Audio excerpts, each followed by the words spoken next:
Hi teachers, good evening po sa inyong lahat. Okay.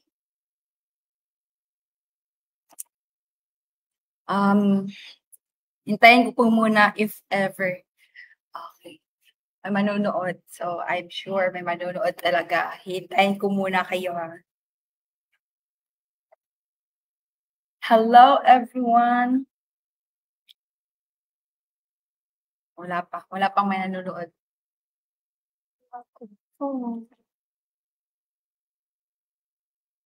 Mag-transfer na ako sa isang account. Sige. Okay. Okay, may nanonood na. I think ako pa yan. Ang account ko pa yung nanonood ngayon na. Wait lang po.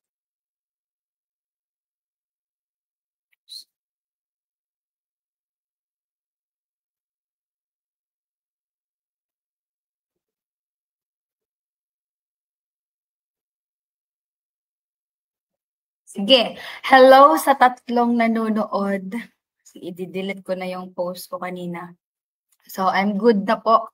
Sana good na din kayo dyan. So, prepare nyo na po yung mga need nyo.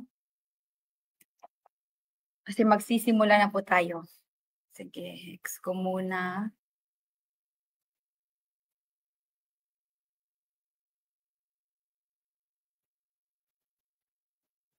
Wala, hindi ko makita yung mga comment.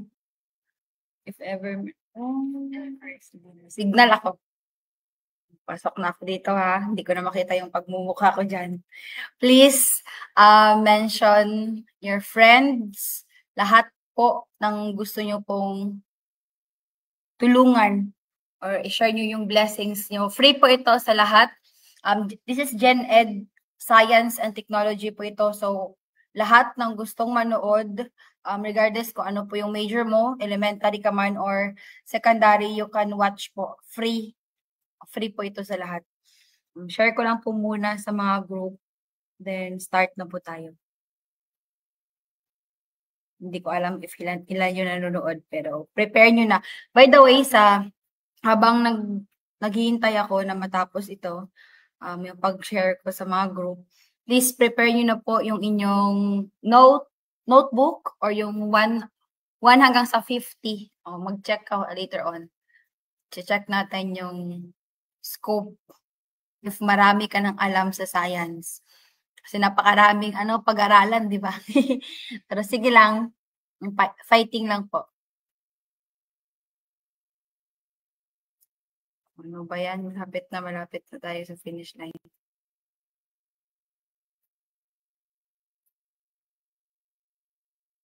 Tapos na. Sige. Hello sa 35 as of the moment. 35 na nanonood. Sige, mag-start na tayo. Good evening, everyone. Welcome po sa ating Gen Ed Science and Technology. This is for September 21, 2025 let takers. Excited ka na? Excited na kinakabahan yung iba dyan.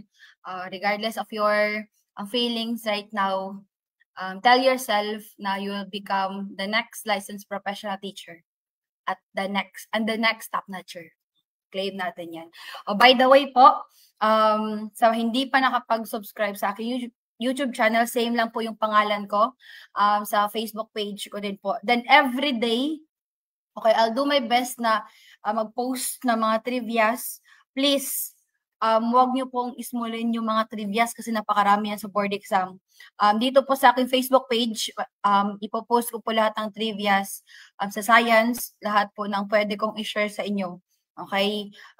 Just visit nyo lang po yung page ko or follow nyo po para makita nyo yung mga updates. Okay. Sige. Bago po tayo formal na magsimula, I am requesting everyone to please bow down your head and feel the presence of the Lord. Dear Almighty and everlasting God, today we praise you for the gift of life, supportive family, genuine friends, thought processes, safety, and for all the blessings.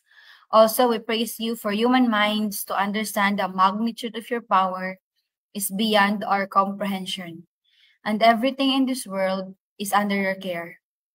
Lord, sometimes our mind grows cloudy and inward, Please take away these negative thoughts and fill our soul with hope and peace.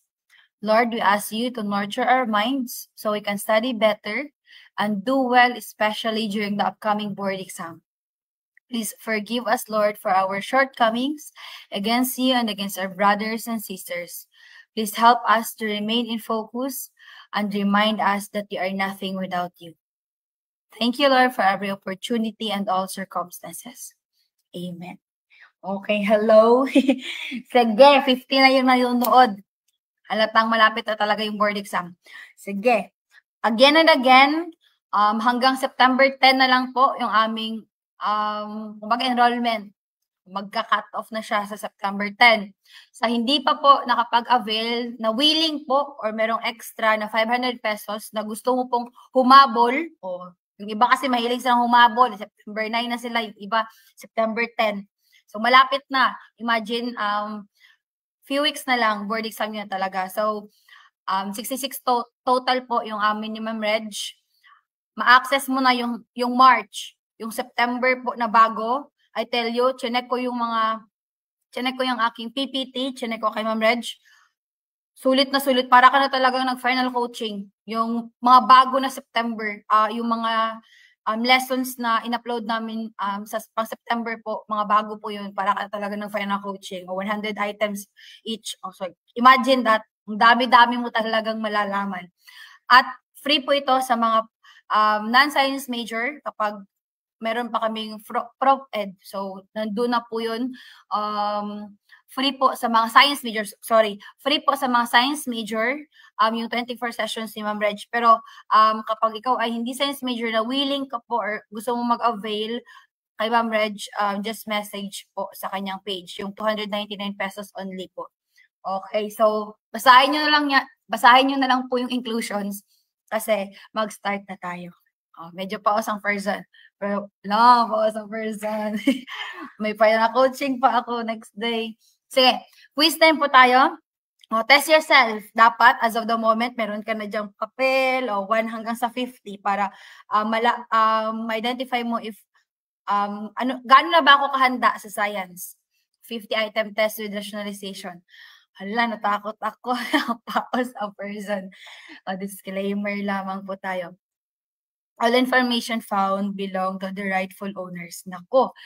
No copyright infringement intended. This is for educational purposes only. Scary pause yung person. Okay. Sige. I think mga 30 to 35, mga bago po dito. Yung the rest is parallel. Okay, yung iba parallel or verbatim. So, ganun po yung style natin. First question. Pag-comment ka lang po if meron kang sagot. I-comment mo lang. Sige, first question. Okay. Which enzyme breaks down starch into maltose? Okay. Lipase or amylase, protease, or catalase? Okay, enzyme. So, starch. Kapag nakita ka ng term na starch, ano yung papasok sa mind mo? Carbohydrates. Diba? Kapag starch, yung polymer, yung other, starch yun. So, sa carbohydrates siya nabilong. So, breakdown ng carbohydrates into maltose. What do you think? A, B, C, or D? Natakot ako kasi paos ang person. Ako po. Sige, check ko yung... Okay, perfect. Letter B. Tama po, letter B. Bakit? O, tandaan nyo palagi, yung carbohydrates, kapag na-turn siya into a maltose, that is, yung process niya, yung enzyme, yung tawag sa enzyme doon, amylase. Okay, ito po. So, check nyo. O, baka lalabas sa board exam. Carbohydrates are broken down into sugars by enzymes. Kapag sinabing enzymes, para catalyst po sila. Okay, nagpapabilis. Enzymes, proteins specifically. So, ganun yun. So, kapag carbohydrates or starch, take note, yung ginamit nila carbohydrates sa tanong, yung sa tanong ginamit nila starch. So, dapat marunong kang mag-intindi kung ano yung pwede mo makonect sa starch. So, sugar. O pwede din siyang carbohydrates. enzymes like amylase, sucrase, isomaltase, maltase, and lactase. So, ganun, amylase ang tawag doon. Okay? So, next, ito naman. So, protein. Diba? Kumakain tayo. Yung mga meat. So, protein yun. Ito.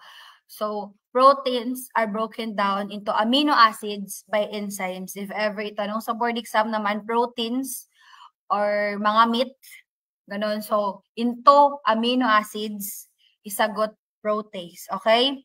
So, like protease, pepsin, trypsin, and peptidase. So, protease yung process niya. Next, okay, pause na talaga ako. Fats, of course, di ba, lipids. So, hindi ka na mawawala dyan. Lipase. Fats are broken down into fatty acids by enzyme o name lipase. Okay? So, tama yung sagot nyo. Letter B. Number 2. The primary pigment involved in photosynthesis is called or is blank. Xanthophyll, carotene, anthocyanin, okay, or chlorophyll. Primary pigment. Okay. So, di ba we're talking about photosynthesis. Yung tanong na to is parallel, pero iba yung setup niya. Iba yung setup na ginamit. Kapag nakita ka, di ba, photosynthesis, of course, that is the food making process done by plants. Okay. Plants. Anong kulay ng plants? Di ba, green? So, primary pigment, the green pigment of plant, that is, chlorophyll. So, the correct answer is letter D. Understand? So, ganun po yung mag-connect-connect lang.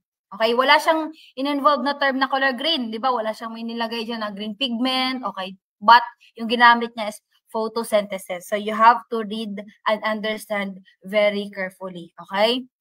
So, additional information. I don't know if makikita nyo, pero feeling ko dito, medyo makita ko naman. So, dito, yung green, of course, sa kulay pa lang dito, color green, di ba? By the way, additional information, hindi po ina-absorb yung kulay na green, but nire-reflect po yan sa sunlight. Okay, yung kulay na green. So, chlorophyll gives plant their green color. Plants require warm temperatures and sunlight to produce chlorophyll. That is why that is the primary pigment during photosynthesis. In autumn, the amount produced begins to decrease. Ang bababa siya. And existing chlorophyll is slowly broken down, diminishing the green color of the leaves during autumn. So we also have here carotenoids or flavonoids. So we have here carotenoids and flavonoid pigments are always present in leaves. Pero iba yung kulay niya, para siyang color yellow. But as chlorophyll is broken down in the autumn, their colors come to the fore. Xanthophylls, okay, a subclass of carotenoids, so kanina yung letter A, are responsible for the yellow of autumn leaves. A major xanthophyle, lutein is also the compound that contributes towards the yellow color of egg yolks. Imagine that. So, pwede siyang makonect natin siya sa color na yellow ng egg yolks. Okay, yung xanthophyll. So, xanthophyll, yellow. Chlorophyll, green. Okay, next. We have here carotenoids, also big A carotenoids also contribute orange colors. So, B, carotene is one of the most carotenoids in plants and absorbs green and blue light strongly. So, ma-reflect niya yung kulay na red at yellow light, causing the appearance of orange. So, di ba, red and yellow yung kulay niya, magiging orange. Di ba? Plus lang yan. So, sa colors. So, it is, hindi ko na makita. It is also responsible for the color of carrots. Okay. So, ibig sabihin, yung carrots, very abundant yung carotenoids, specifically yung B-carotene. Carotenoids in leaves start degrading at the same time as chlorophyll, but they do as much slower rate. Some fallen leaves can still contain measurable amounts. Okay, lastly, take note nyo po yung kulay at baka lalabas yung kulay. O, posible. Wala namang imposible. Anthocyanin synthesis is kick-started by the onset of autumn. As sugar concentration in the leaves increases, imagine sugar. Okay. So, yung glucose sa dahon, tataas siya. Sunlight initiates anthocyanin production. The purpose of anthocyanin serves isn't clear, but it is suggested that they may play light protective role. It is thought they might delay na yung mga pag-fall, but this does not be discounted. Okay? So, ito po yung 4. Try to understand or hanapan mo yung mga clue words or highlight or important na words na pwedeng lalabas sa left. Next, number 3. Medyo lang mga ako kasi yung boses ko. Natatakot ako. May mga lectures pa ako. Tomorrow. Okay. Ang daming tomorrow. Sige, the day after tomorrow. Number 3. Which scientists disprove the spontaneous generation using a swan-neck flask experiment? Louis Pasteur, Robert Koch, Joseph Lister, Antoine van Leeuwenhoek. Okay, are you familiar with the spontaneous generation, yung sa non-living? Okay, so, this scientist, siya yung hindi yan totoo. Check nyo yung aking experiment. O, ganun yun. So, are you familiar with him? Napakarami niyang connection. So, siya din yung sikat sa pasteurization. So, siya yung letter A. Si Louis Pasteur. So, we have here spontaneous generation. So, di ba sabi ko na living things. So, the theory of spontaneous generation held that life can arise from non-living matter. So, yun po yung spontaneous generation, which is not accepted naman kasi merong 3, di ba? Mga according sa cell theory. So, hindi ito na belong. So, arise siya from non-living matter. For instance, some people thought that maggots were generated spontaneously from dead flesh.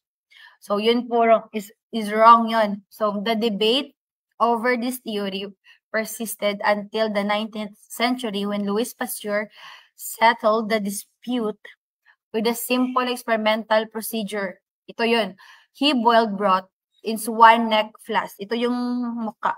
Okay, swan-neck. Of course, ano ba yung swan-neck, diba? Are you familiar with swan? Yung neck ng swan is, okay. So, ganun. So, to sterilize it, this particular flask allow the free flow of air. But the shape of the neck invented the entrance of dust particles and other possible contaminants. Of course, di ba, meron yung mga factors eh.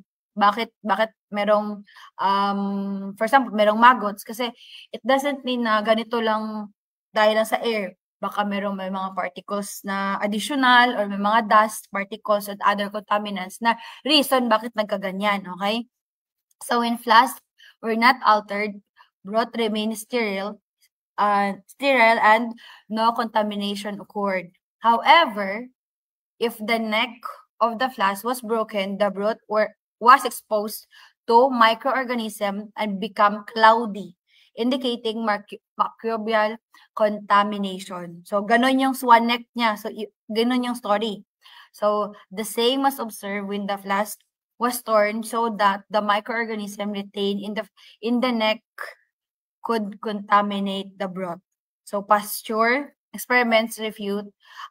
Kumbaga, sabi niya, mali yan. So, the theory of spontaneous generation, because according to him, life only comes from life, which is accepted naman natin. Okay? So, nun po yung story. I hope you understand. Okay, sige. Number 4. Which structure allows bacteria? Ganun, okay lang ba yung boses ko? Kasi kalma-kalma lang. Masakit yung ko lalamunan. So, bacteria to exchange genetic material. A. Pili, B. Flagella, C. Capsule, or D. Endospore. Okay. So, we're talking about genetic material. How does, ano yung structure na able yung bacteria makapag-exchange ng genetic material? We are not talking about the movement, but we are talking about yung pag-exchange ng genetic material. Ano yung structure na makikita sa bacteria? That is letter, tama, that is letter A. Pili, yung hair ba? Okay. Pili or pilos kapag singular, pili kapag plural. Latin word means hair, buhok. Hollow, non-helical, filamentous appendage, smaller than flagella, made up of protein pilin or pilin. Okay. Sige. Functions of pili, they are not involved in motility. Ibig sabihin, di ba, kapag sinabing utility, there is motion, okay, there is movement. So, hindi niya main function yung pag-move. Okay, kasi more on, ano yung focus niya? Iba yung focus niya. Focus niya sa pag-exchange naman on genetic.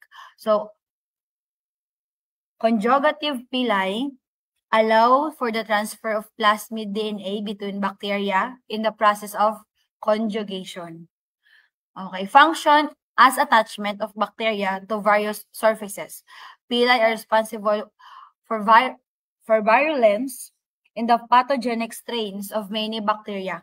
Basta tandaan nyo, this is actually hindi siya common na tanong, baka lalabas sa board exam. Yung pili, kasi yung iba yung lumalabas kapag mga bakterya, yung flagellum, mga binary fission, pero baka lalabas ito. Kaya i-check nyo dyan. Number 5, the movement of molecules from high to low concentration without energy is called blank. Osmosis, diffusion, active transport, endocytosis. Take note, we are talking about molecules. Iba yung sa molecules, iba yung sa water. Okay? Baka magkakamali kayo, magkaiba po yung pag-move. So, ito, from high to low. From high to low. Ganun yan. From high to low. Basta, kapag isa lang yung naiiba dito, dapat, kapag ito yung setup na tanong, dapat kita nyo agad kung ano tinatanong. Molecules ba or water? So, that tanong is nakafocus siya sa molecules. That's why the correct answer is diffusion. Kasi kapag osmosis, yung focus niya sa water naman yun. Okay? So, actually, si osmosis at si diffusion, pareho sila na high to low at without energy. But yung pinagkaiba nila, ano yung movement? Ano yung nag-move sa container? Molecule ba? Water ba? Ganun yun. So, active transport naman is baliktad nila talaga. So, low to high naman yun. So, ito, diffusion. Substances or molecules move from high to low. Para siyang nag-slide. Diba? Kapag nag-slide ka sa isang ocean and something dyan, slide, not ocean. Sa mind ko kasi dito sa amin, usually may slide kapag nakapunta sa isang place, dami mga So, gano'n yan. So, sa slide, di ba, high to low. So, no energy required kasi chill ka lang dyan. Chill ka lang dyan. So, high to low. So, no energy required. So, dito, no energy required. We have here the oxygen, the food, the water. Okay, we also have here, sa osmosis naman, ang water naman ang focus dito niya. Dito, kapag substances at molecules sa diffusion. Sa osmosis, yung focus niya, water talaga. Okay? Water. Take note. Sikat na sikat ito sa board exam sa osmosis. Sobrang sikat. Sikat pa. Basta sikat na sikat to. Moves from high to low. O same siya kay diffusion. Okay? But across sa semi-permeable membrane. Lumalabas to yung semi-permeable membrane and down a concentration gradient. So, no energy required. So, same siya sa diffusion. Unlike sa active transport, of course, from the term itself, active. So, yung focus naman dito niya, substances or molecules, move from low to high. Ibig sabihin, para kang nag-climb sa ladder. Yun po yung low to a high concentration against a concentration gradient. So, need mo ng energy. Ano naman yung endocytosis at exocytosis? A book of transport processes for moving materials into and out of the cell. So, endocytosis, cells intake external materials by engulfing them with the cell membrane. Baliktad siya. Yung isa labas, yung isa papasok loob. So, exocytosis, dito kasi kanina, intake external. So, ibig sabihin, endo, okay? So, from the outside, going to the inside. Yung exo naman, of course, expel. O lalabas. Cells expel materials by fusing a vesicle with the cell membrane, releasing contents outside the cell. Baka malito kayo, lumalabas din ito sa endocytosis at sa exocytosis. Okay? So, intake or expel, lamang yung term. Number 6, the fluid that cushions and protects the brain and spinal cord is blank. Plasma, lymph, cerebrospinal fluid, synovial fluid. O, very obvious yung tanong dito. Yung problema lang kasi Gen Ed, baka makapasok po sa Gen Ed talaga.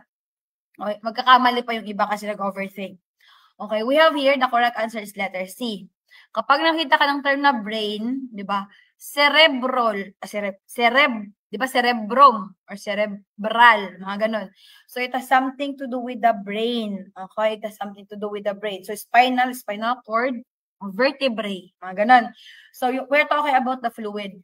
So, ito yung, kumbaga, nagpro-protect sa ating brain at sa spinal cord. Okay, connection siya, focus siya sa nervous system. So, that is letter C. Next, number 7.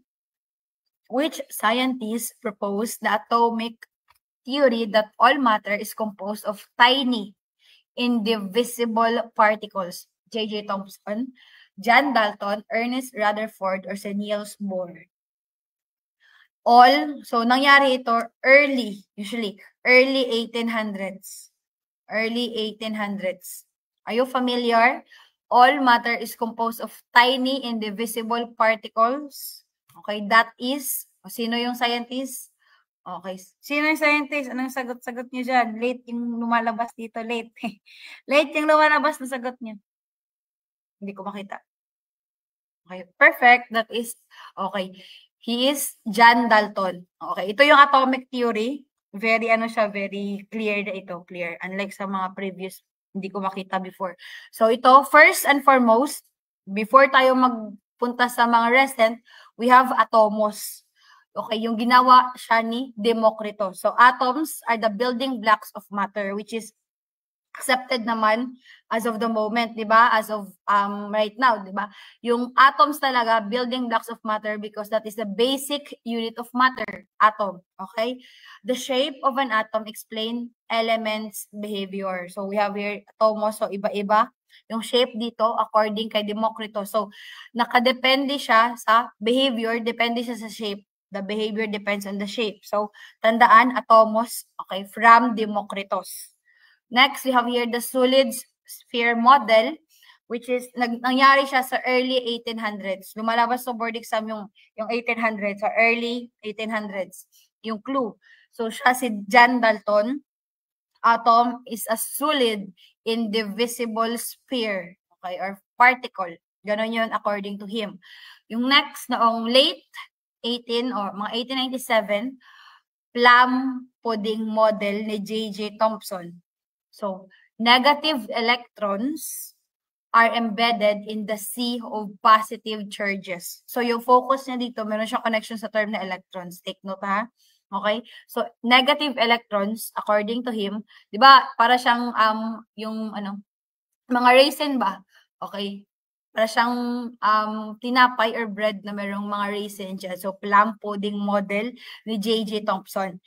Next, noong 1911, ito naman yung very famous, yung nuclear atomic theory ni Ernest Rutherford. Ito yung mga lumalabas minsan sa Canva, di ba, mga ganito. So, positive charges are located within a central nucleus. So, according to him, which is acceptable naman right now, yung positive charge, which is the proton, makikita naman talaga siya sa gitna or sa nucleus. Kasi nasa labas yung electron.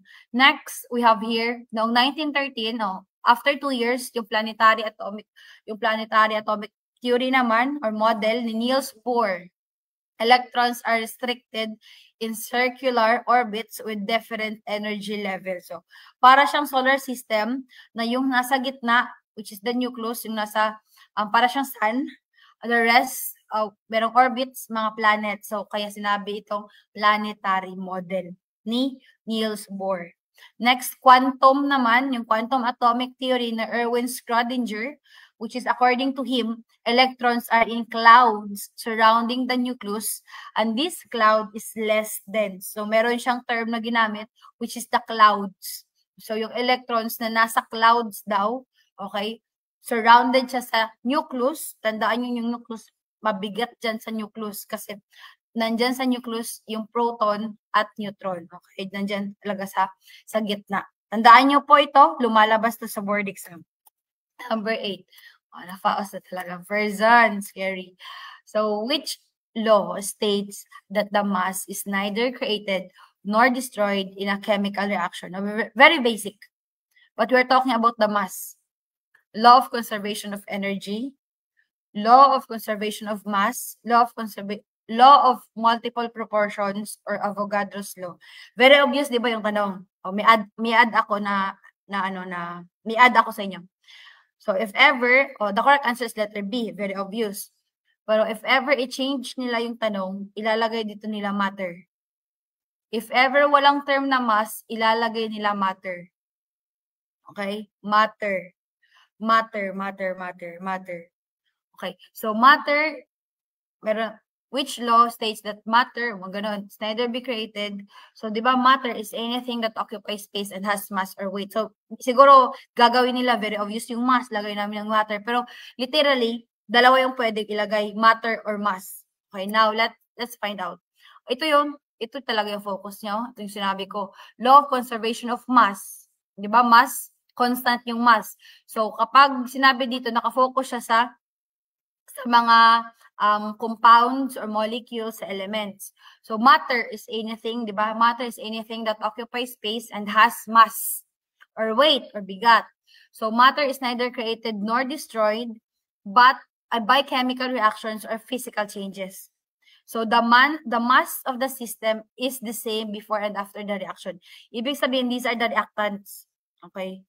Okay, kapag meron ditong dalawang atoms, for example, yung bigat niya dyan, ganun yung bigat niya dito. Or, for example, we have here apat na hydrogen, dalawang atoms na oxygen. So, yung bigat nila dito, before the reaction takes place, same sa bigat niya after the reaction takes place. Okay? So, hindi siya mag-change regardless may reaction pa dyan, physical or chemical. Hindi siya mag-change yung kanyang bigat. Okay? Hindi siya mag-change. Nandyan pa rin yan. So, tandaan, conservation, it has something to do with the term consistency or constant, okay? Before and after, the same lamang. So, the number and the type of atoms does not change. So, hindi pwede na yung, dito, di ba, apat dito yung atoms, at apat yung atoms ng hydrogen at dalawa yung oxygen. So, after the reaction takes place, dito na, sa products, nag-combine na sila together. O, nag-combine na, water na siya. Pero, ganun pa rin yung mass niya. Okay, ganun po. So, additional information, makalalabas sa board exam. O, para hindi kayo malito. Itong law of conservation of energy, di ba, iba yung law of conservation of energy, iba yung law of conservation of mass. Pag sinabing law of conservation of energy, nakafocus naman siya sa first law of thermodynamics. Okay? First law, di ba, zeroth law, first law, second law, and third law. So, nakafocus siya sa first law of thermodynamics. Which is naman yung sa energy, okay? For example, yung potential energy, mag-turn into kinetic energy. So, yung energy, nandyan pa rin yan. Constant pa rin yung energy. Regardless, mag-change siya. For example, chemical energy to electrical energy, same pa rin yan. Okay? Basta, iba-iba lamang ang focus niya. Kapag law of conservation of mass, focus matter. Kapag law of conservation of energy, we're talking about the first law of thermodynamics. Okay, yung mga energy transfer. Constant siya. Okay, this is trivia, baka lalabas sa Gen Ed, which is known as the king of chemicals because it is wide in industrial use. Sodium, sulfur, chlorine, or sulfuric acid. So, king of chemicals. So, anywhere na mga processes sa factories, sikat na sikat ito. So, basically, ito yung tinatawag nila na king of chemicals. That is sulfuric acid. King of chemicals, sulfuric acid. So, anywhere, yung mga detergent and all, so basic acidic, ganon. So, mag-transfer. Okay, we have here sulfuric acid. Number 10. Which element is used in pencils? Carbon, lead, zinc, or gold? Which element is used in pencils? Element, we're talking about the element. Carbon, lead, zinc, or gold? Oh, we're talking about the element. Hindi ko makita yung mga sagot nyo.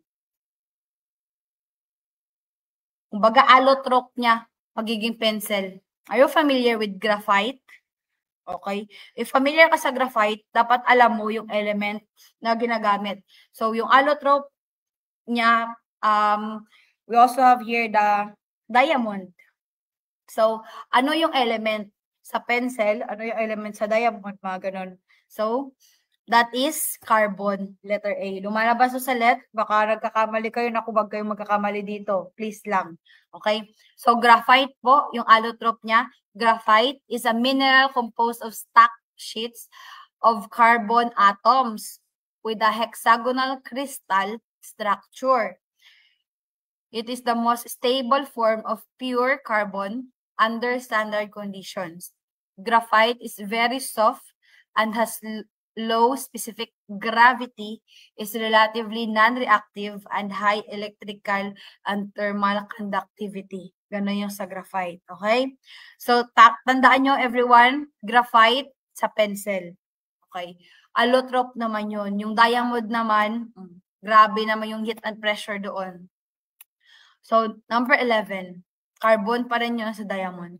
Which common metal reacts vigorously with water? Iron, copper, sodium, aluminum. We are talking about metal. So, kapag na-mix mo siya sa water, grabe yung reaction niya. Grabe yung ano niya. Baga, wara-wara na siya. Hindi niya na alam yung gagawin niya kasi hindi kami mag-match. Ganon. So, ano dito? Familiar? Letter C, perfect. That is sodium. Sodium po, kapag na-mix yung sodium sa water, grabe yung process dyan. XX. So, sodium in water, sodium and other alkali metals react with water. It will produce heat. Combustion process. Releases sparks. Burns with a yellow flame. Releases hydrogen gas. So, bawal mag-touch si water at si sodium. Ganon. So, only use a tiny bit of metal in a large heat-safe container of water. If ever mag-demonstration ka, dapat safe siya. At maliit lamang. So, ganon, para maliit lang din yung heat at spark or pag-burn. The reaction is more dramatic in hot water. Mas grabe pa siya kapag hot water yung ginamit mo compare sa tap water. Okay? So, tandaan, kapag nakakita ka dyan ng sodium and chuchu, never ever i-mix sa water. Which part of the atom has almost all of its mass? Electron cloud, nucleus, proton shell, neutron orbit. Of course, if you remember, kanina sinabi ko to, mas bigat, mas mabigat. Nasaan yung mas mabigat na part ng atom? Diba yung atom, meron niyang proton, meron niyang neutron, meron niyang electron. So, saan na part yung pinakamabigat? Nasa gitna, which is the nucleus. Okay? In the nucleus. Ito po, for example, ito yung nasa nucleus, ito yung atom, ito yung model ng atom, for example. So, nasa gitna dyan. So, dito, mas mabigat because it has proton and neutron. Compare dito sa electron cloud, electrons na doon. So, 13, Avogadro's number is approximately blank, 6.02 times 10 to the 23rd power, 3.14 times 10 to the 22nd power, 9.81 times 10 to the 19th power, or 1.60 times 10 to the negative 19. Okay. So, what do you think? Avogadro's number, kahit pumikit ka, this is constant. This is letter A. Okay? Palaging tandaan, Avogadro's number, ito po yung complete. Okay, ito po yung complete. So, we have here, Avogadro's number is the number of particles in 1 mole of any substance. Okay, we have mga mole, we have mga molar mass. So, mas malalim na yan sa science. But, more on ka talaga, naka-basic ka talaga sa number of atoms, sa particles, sa compound, sa element. It used to make very large numbers easier to handle. The conversion between moles and grams depends on the Avogadro's number. Okay, so hindi niya na-discover yung Avogadro's number, but it was named for him. Okay, kay Avogadro. So, number 14, which simple machine, baka lalabas to. Kasi, oftentimes nakikita ko to sa mga books. Pero, hindi ko siya so far nakita sa, na lumabas sa, mga materials ba? Hindi ko siya so far nakita. Pero baka lalabas. Siguro lumalabas ito, long time ago. So, which simple machine is a seesaw? Sino dito yung sumasakay sa seesaw? Lever, pulley, wedge, or inclined plane? Machine. Okay, machine. We're talking about the machine. Okay, kapag may machine, there is in motion, papasok dito yung mechanical energy, mga ganon. So, most probably, para siyang nag-start siya sa potential to mechanical energy. So, kapag seesaw, that is lever. Tandaan natin, simple machines have few or no moving parts. Okay, mababa lamang siya. So, they make work easier by changing the direction of the force or by changing the amount of force needed. There are 7 types of simple machines. Check nyo po. Inclined plane. Ito yung sa inclined plane. Ito yung process. For example, sa hagdan ka, di ba yung ibang hagdan gamit nila inclined plane, especially kapag sa mga PWD, mga ganun. So, yung process, yung naka-inclined plane. So, wedge, screwdriver, ganun, yung pulley, tandaan nyo yung gear, yung wheel and axle, and the lever. O lever, ang tamang sagot kasi seesaw, di ba? Kapag nasa children's playground ka, dito kayo sumasakay. Okay, that is letter A. Number 15, what color is the visible light has the highest frequency? Or visible light, tandaan, Roy G. Biv. Red, yellow, blue, violet. The longer the wavelength, the shorter the frequency, or the low yung kanyang frequency. Sorry, the longer the wavelength, the lowest its frequency. But the shorter the wavelength, the highest the frequency. Okay? If you are familiar with the term Roy G. Biv, okay, same lamang siya sa electromagnetic spectrum. So, yung pinaka-high yung frequency, siya yung pinaka-maliit. Sino dito yung nakapag-try? Of course, I think lahat naman tayo, nagkulay tayo ng rainbow, di ba? Di ba yung sa itaas palagi, red, then yellow, red, orange, yellow, ganon. Green, blue, indigo, violet. So, yung pinakamaliit, that is the violet. Mababa yung kanyang frequency or shorter yung kanyang frequency kasi shorter yung kanyang wavelength kasi mababa yung kanyang mahataas yung kanyang frequency. Sorry, maliit na, iba na yung sinabi ko. Ito, so mababa yung kanyang, dito sa red, mababa yung frequency ni red kasi mataas yung kanyang wavelength. Or longer yung kanyang wavelength. Dito, longer yung kanyang wavelength. Unlike dito sa violet, shorter yung kanyang wavelength, shorter, super short yung kanyang wavelength, pero yung frequency niya mataas. Okay? Mataas. So, baliktad lamang siya. Dapat ito, familiar nyo na to. Dapat familiar na kayo nito. Tandaan mo lang, palagi, diba, yung sa electromagnetic spectrum, we have the radio wave. Radio wave, para siyang sa red. Ganun yun. Kapag gamma rays, para siyang sa violet. So, longest,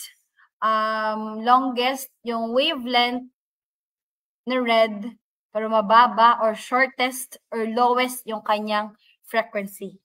Shortest naman yung wavelength ni violet, shortest lang, pero highest yung kanyang frequency or energy.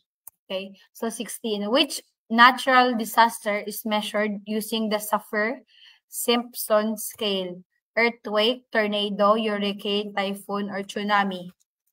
Saffir-Simpson scale. This is a category of what? Lahat naman sila natural disaster. Pero ano yung ginagamit para ma-measure? Ano yung mini-measure pala? Okay, this is a tool or a scale na ginagamit para ma-measure ang ganitong natural disaster. What do you think? That is letter C. Okay, ito po, Saffir-Simpson hurricane wind scale. So, hurricane usually nangyari sa United States of America. Diba? Okay, mga hurricane doon. So, we have here, kapag category 1, ito yung wind niya, yung damage niya is some lamang, 74 to 95. Okay, next, we have here, number 2 naman, 96 to 100. Okay. Dito din, extensive na ito, mass greater. Yung number 3, dito naman 111 to 121, devastating. Yung pang-apat na category, for example, category, hurricane, category number 4, grabe na yung ano niya, yung movement ng wind per hour. So, grabe na ito. So, catastrophic na siya. Ibig sabihin, pwede na grabe na yung damages or to the point na may fatality na papasok. Okay, number 5, ito na yung pinakagrabe, yung last ng category. Kumbaga, storm signal number, ganun. So, typhoon signal number, ganun. So, ito yung sa Saffir-Simpson scale. Number 17, the most destructive type of volcanic eruption is classified as blank. Bago ba? Strombolian, Volcanian, Hawaiian, or Plinian. Okay, so 'di ba iba-iba yung shape ng mga vulkan. Pero iba-iba din yung type, the way they erupt. Iba-iba din. So the most destructive type, iba-iba kasi merong active, merong inactive or dormant na vulkan. So we are talking about most destructive type. So kapag gusto niyang magbuga diyan, to the highest level na yung pagbuga niya diyan, ganon. So ano yung sagot niyo? Hindi ko makita yung mga sagot niyo. Hindi na sila sure. Letter A ba? Letter B? Ano ba yung feeling niyo tama or feeling niyo masarap, magandang pakinggan? Mga ligwa kayo. This is letter D. Plinian. Ito yung mukha ng Plinian. Check nyo. Diba destructive siya kaayo? Most talaga, if i-check mo yung pagmumukha nila. So, stratovolcano or strombolian, ito yung process niya. Okay? So, we have here the magma. Ito yung process niya. Ito naman yung sa Plinian. Imagine that, ang taas-taas ng pag-irap niya. Yung mga ashes, yung lava flow, ang taas-taas niya. Okay? Yung volcan naman, more on siya sa mga dust. Yung smog niya dito. More on, pero dito, yung yung lava niya, hindi ganito kataas unlike sa Plinian. Okay, yung shield naman, kasi di ba yung shield type of volcan, ganun, ganun yung shield type na volcan. So, ng volcano, okay. Dito, Hawaiian ang tawag dito, okay, shield. So, lava lake, boiling lava. Paliliit lamang siya, but active. Complex or phreatic. Isa din ito sa, sa phreatic. Isa din ito sa scary kapag niya, pero ito yung pinaka-destructive. Si Plinian. Okay, so sikatin ito yung phreatic. Minsan nangyayari ito sa underwater, mga ganun. So crack, ito yung process. Imagine yung pag-crack ng vulkan kasi hindi siya perfect cone. Pero merong vulkan dyan. So, merong lumalabas na magma. Kapag nasa labas na lava, kapag nasa loob pa ng vulkan, magma yon. So, cinder cone o Plinian, we have here, ito yung process yung maliit siya, just like the lava lake or the boiling lava. Kapag inactive naman, okay, ito yung mga inactive na vulkan. So, hindi siya too much na destructive talaga. But, meron pang mga naiwan na mga magma sa loob. Okay? So, ito yung extinct. Ito yung sa extinct. Ito yung tuff cone. Okay? Ito yung caldera. At ito yung lava dome. Okay? So, tandaan nyo po ito. Okay, bago ko lang ito na-discuss. Okay, first time ever from nag-start ako. Okay, ganito. So, baka lalabas. Okay. So, number 18. Which term describes the process of water moving through soil to recharge groundwater? Infiltration, evaporation, runoff, or condensation. Sa pag-process, yung process ng water dito, nag-touch muna siya sa ground, o nag-recharge muna siya sa ground level or yung groundwater. So, through soil to recharge groundwater. Okay, familiar po ba kayo sa process na ito? This is infiltration. Okay? Infiltration process. So, just like, for example, ito. Infiltration is the process by which water on the ground surfaces enters the soil. Okay? From here, nag-recharge siya. So, mag-enter na siya sa soil. Of course, dito sa crust na area, Meron yan may mga water dyan sa ilalim, kaya minsan gumuguho yung mga lupa. So, ganun yun. So, minsan nagsa-sinkhole. So, too much water o na ano na niya, kumbaga, nakuha niya na yung land area, yung soil area. So, dito, ito yung infiltration. Soil filtration removes pollutants, water travels towards the water table. Ito yung flow of groundwater. Diba dito, yung bahay natin, then we have the soil under, meron tayong underground water talaga.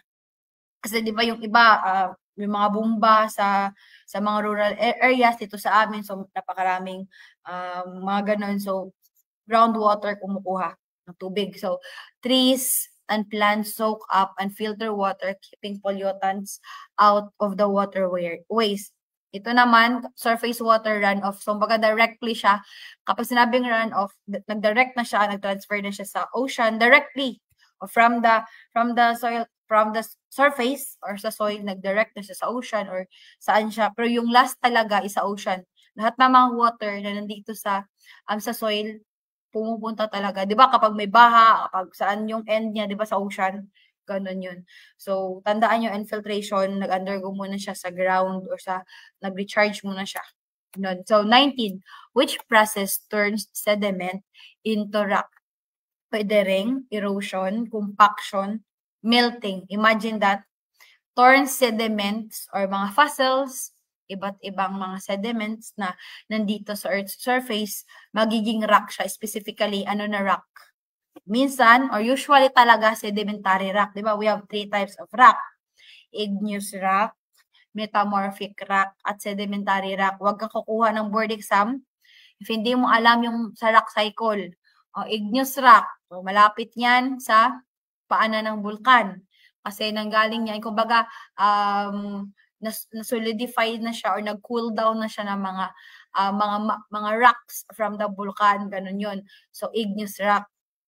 Solidify na yung magma. Ganun yun.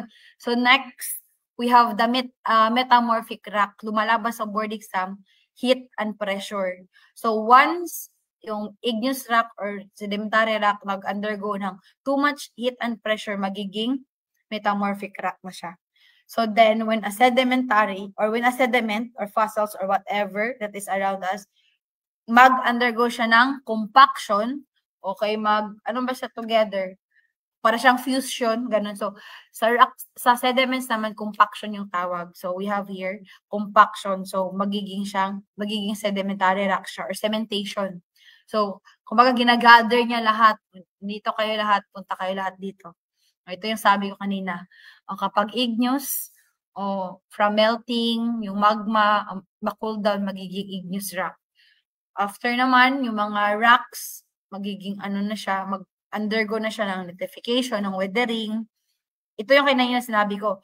Pag too much heat and pressure si igneous, kasi sediment, magiging metamorphic rock siya. Compaction, that is, or sedimentation, sedimentary rock, yung kanya outcome. 20. The longest mountain range on Earth is blank. Himalayas, Andes, Rockies, or Mid-Atlantic Ridge. So, dito, usually, kasi, longest na ito, longest mountain range. Longest mountain range. If ever, yung iba naman, akala nila ganito lang, nasa land area, but ito po, we are talking about longest mountain range. So, before pa, nangyari yung present na era natin ngayon, very advanced ng technology natin. So, very long time ago, merong mga processes, of course, yung mga nag-undergo ng plate tectonics, yung iba convergent, yung iba divergent, okay, gano'n yung mga process nila, okay? So, yung iba naman nag-slide, yung mga plate tectonics, nag-slide sila, okay? So, ano yung tawag dito kapag longest mountain range on Earth? Huwag kang mag-stick sa ganito, but ito po yung tamang sagot. That is letter D. Mid-Atlantic Ridge. Ito po. Mid-Atlantic, kapag nakita ka ng Atlantic na term, di ba, Atlantic Ocean. So, saan nyo makikita ng Atlantic Ocean? Di ba, sa Atlantic Ocean nabubuo yung hurricane or a storm, yung storm na hurricane. So, saan yung hurricane? Di ba, usually dito siya sa America na part, okay, yung hurricane sa United States of America. So, yung nangyari dito, Dito siya sa gitna. Okay, ito yung pinaka. Ito yung pinaka. Earth's longest mountain range is underwater. Hindi siya nasa itaas or hindi siya nasa land area but underwater. The Mid-Atlantic Ridge spans about 65% kilometers beneath the ocean surface. Okay? So, tandaan nyo, baka lalabas. 21. Which technology was crucial in developing COVID-19 vaccines quickly? Inactivated virus technology, recombinant protein subunits, mRNA technology, or viral vector technology? What do you think? So, what do you think?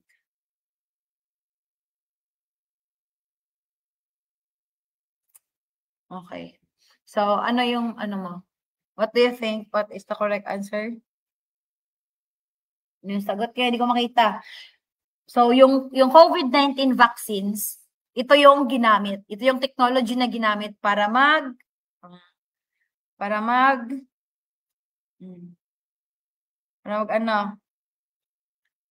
Tama. Para mas mapabilis. Oh, 'di ba? During COVID-19 pandemic, ano yung nangyari sa atin lahat? So yung vaccine na itinurok sa atin, nag-undergo siya ng mRNA technology. Okay, so ito po 'yun. So the science of mRNA vaccines. So ano yung mRNA? 'Di ba? Messenger RNA. So mRNA lives in our cells and carries information on how to build specific proteins. Ba, ganun 'yun, mRNA. So how it is used? In vaccines, mRNA is used to deliver the instructions for building a protein identical to part of a virus or bacterium. So, ito yung purpose niya. During the vaccine, di ba yung sa vaccine, sa pag-create ng vaccines, yung mRNA, dinideliver siya para makapag-create or makapag-synthesize ng protein that is identical or kapare-pareho siya sa form ng virus or bacteria na kailangan ni ano. So, parehang kinakopy, kumbaga, ini-internalize niya, ganito para yun, ganito pala yung protein ng virus na ito, ng bacteria na ito. So, ganito yung gagawin ko. So, how does it help? Once the protein is assembled, our immune system recognizes it as a foreign body and produces antibodies that will attack the protein when it encounters it again. So, yung nangyari para siyang di ba yung mRNA is ginamit niya, nag-change siya into something, nag-clone siya ng kanya nag-clone siya ng protein. So, therefore, our immune system, parang feeling niya, bago ito, hindi ako familiar sa ganito. So, ganun yun. So, once na-inject sa atin, di ba ganun yun? So, ang ating katawan, mag-produce na siya ng antibodies na i-attack niya yung ganung protein. So, which is, normally, yung protein na ganun, di ba yung protein is mRNA, di ba sa mRNA vaccine? So, feeling na ng ating katawan, bago ito. So, gagawa ako ng panibagong shield. So, if ever naman papasok talaga yung virus, yung protein na ganoong virus, so alam na ng katawan natin on how to attack it. Kasi na-recognize yun eh. Kumbaga, prepared na ko once that protein of such virus or bacteria papasok sa akin because of the vaccine na na-inject sa atin. Okay? So, what happens next? The body's own immune cells takes over. Andaan, yung katawan talaga natin, normally, parang robot, di ba? Grabe yung mga system sa ating katawan. Gumagawa talaga ng paraan to help us. Remembering which protein to target and the mRNA blueprint breaks down. So, ganun yun. So, i-build niya hanggang sa ma-master niya na, okay, kaya ko na next time. So, ganun po. Tandaan nyo, kumbaga, hindi siya scary once na turukan tayo ng mRNA vaccines. Kasi same lamang siya, but parang nag-clone lamang siya. Nag-clone lang siya. Okay, number 22. Which disease was declared eradicated by the World Health Organization in 1980? Polio, smallpox, measles, or malaria?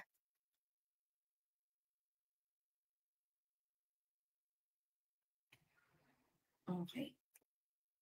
So, ito, long time ago or before, of course, especially mga before 1980s, mga 1960s, mga ganun. So, sikat na sikat yung ganitong disease. But because of sa technology, sa science, grabe na yung pag-create. Okay, dami na silang ginagawa. So, na-eradicate siya. Noong unang panahon, before 1980, kinatatakutan ang ganitong disease. Noong wala pa talagang, noong wala pang vaccine. Okay, ano ito? Polio, smallpox, measles, or malaria. So, ibig sabihin, yung ganito is hindi na siya sikat. Hindi na siya sikat. So, nag-declared na talaga yung World Health Organization na wala na. Dead na siya. So, 22, the correct answer is letter B. Smallpox. Okay? So, yung polio, yung measles, and malaria, nandyan pa rin yan. Di ba? Nandyan pa rin yan kasi kahit yung mga bata, yung sa measles, sa polio, mga vaccine. Pero ito, tapos na to. So, na-form ito noong April 7, 1948. Yung smallpox. But, ito, tinatry nila noong 1967, i-eradicate siya kasi maraming namamatay. So, na-last siya naturally noong 1977 and na-declare siya na wala na talaga noong 1980. Yung recently na, di ba, we have the monkeypox. So, noong bata ako, meron ako mga chickenpox naman yun. Kung sa amin yung term sulalob. So, chickenpox, meron akong chickenpox. So, next, number 23. Which branch of biology studies aging and lifespan? Bago ba? Sige, baka lalabas. So, gerontology, immunology, genetics, or cytology. Dapat alam nyo din po yung mga logy or mga branch of biology. Kasi sikat yun sa board exam. Naku po, lumalabas yun sa Gen Ed. Okay? Okay, what do you think? Ano yung sagot nyo? Hindi ko makita yung sagot nyo, pero try natin. Okay, 23, tama. That is letter A. Gerontology po, yung studies of aging and lifespan. Especially, to identify din po yung mga disease na mga matatanda. Okay, yung medical ng history, especially nakafocus siya sa matatanda. Okay, gerontology. Immunology, of course, yung term itself, immune system. Genetics, okay, and cytology, yung sa cell. Okay, so we have here number 24. Which mosquito species, of course, mag-undergo tayo mag-use tayo ng binomial nomenclature, of course. Sige. Mosquito species, we're talking about species here, is the primary vector of dengue fever. Lumalabas sa board exam. Anopheles, Aedes aegypti, or Colix, or Aedes albopictus. Okay, sikat na sikat ito sa board exam. At yung kulay niya, meron siyang white spot. Kapag, especially yung mga bata dito sa amin, meron ng cases na dengue. Nung bata ako, meron akong friend na namatay sa dengue. Yung grade 1 pa lang ako namatay sa dengue. So, fatal ito kapag hindi naagapan. Dengue, ano yung tawag sa species ng mosquito? This is letter B. Ito yung mukha. B po, B. Ito yung mukha. I don't know if nakita yun na to, pero feeling ko nakita yun na to, especially sa nakikita ko ng mga bata pa tayo. Nung bata pa ako, makikita ko na usually, pero recently lang, hindi ko na siya nakita. Siguro, Pero nandyan pa rin yan sila. Basta yung kulay niya, meron siyang white spot. Iba yung pinaka-dark, kasi usually makikita ko na lamok mga dark eh. Lamok. Dark yung super dark. Iba naman yun. Usually, probably malaria yung yung dala niya. Okay, if ever merong protist siya na ma-encounter. So, dito, ito yung mukha, okay, ng mosquito species. So, next, 25, which gas is a major contributor to ocean acidification? Oxygen, nitrogen, carbon dioxide, or methane? Ocean acidification. Take note, isa din ito, yung ocean has the largest blank sink. Okay, because dito pumupunta yung ganitong gas. If hindi na kaya ng Okay, yung tamang sagot is letter C. The major the major contributor sa ocean acidification is yung carbon dioxide. Take note, sa ocean, yung grabe yung carbon sink. Okay? Grabe yung carbon sink sa ocean. Ako po, dito. Okay. Additional information makalalabas sa GenEd. Top 3 carbon sinks on the planet. Di ba akala natin yung carbon usually nandito lang sa sa atmosphere natin. But no, napakarami niyan sa ocean. Human activity is the biggest carbon source. Kumbaga siya yung ingredient, siya yung reactant. Yung human activity o yung ginagawa natin araw-araw, especially yung sa factories, yung pag-create ng mga plastics, yung mga ginagamit natin ng mga products everyday. So, pag-create yan ng carbon, nagre-release ng carbon dioxide. So, saan yun pupunta? Yung pinaka-grabe talaga is yung number 1. The ocean is the biggest carbon sink. That's why, grabe yung ocean acidification to the point na mamamatay na yung mga isda once yung isang place is contaminated or too much carbon dioxide. So, tandaan, lumalabas yan minsan sa board exam, this is trivia. Ocean has the biggest carbon sink. Super, super ocean. Next, forest. Forests are carbon sinks, but deforestation can turn them into carbon sources. So, dito, na part, 'di ba yung sa forest o na carbon sink kasi need 'di ba need ng puno, need ng puno, carbon dioxide yung kanilang ini-inhale. So how about kung i-cut down. So yung carbon dioxide naman kung saan pupunta, hindi na carry ng puno. So that's why kailangan natin magtanim kasi tree is life talaga. So ganun po. So next yung sa forest. Yung carbon sinks doon sa forest, which is normally yon. Pero how about kung nakat na lahat ng puno sa isang forest? Grabe na yung problema. Anywhere na yung carbon dioxide. Next, number 3. Soil absorbs carbon dioxide and stores it in the permafrost. So yung last, yung soil natin, di ba, we have phosphorus, we have nitrogen. Hindi lamang yung carbon dioxide na present around us sa environment, hindi lamang. But able din siya or kumbaga minerals din siya or nutrients din siya na ma-absorb siya ng soil. Okay? Pero hindi niya kaya lahat eh. Hindi niya kaya lahat. Sa ginagawa ba natin araw-araw yung human activities natin na hindi matapos-tapos? Okay, ganun yung problema. Basta take note, yung number 1 talaga, ocean. Okay, yun po yun. So halfway na po tayo again and again.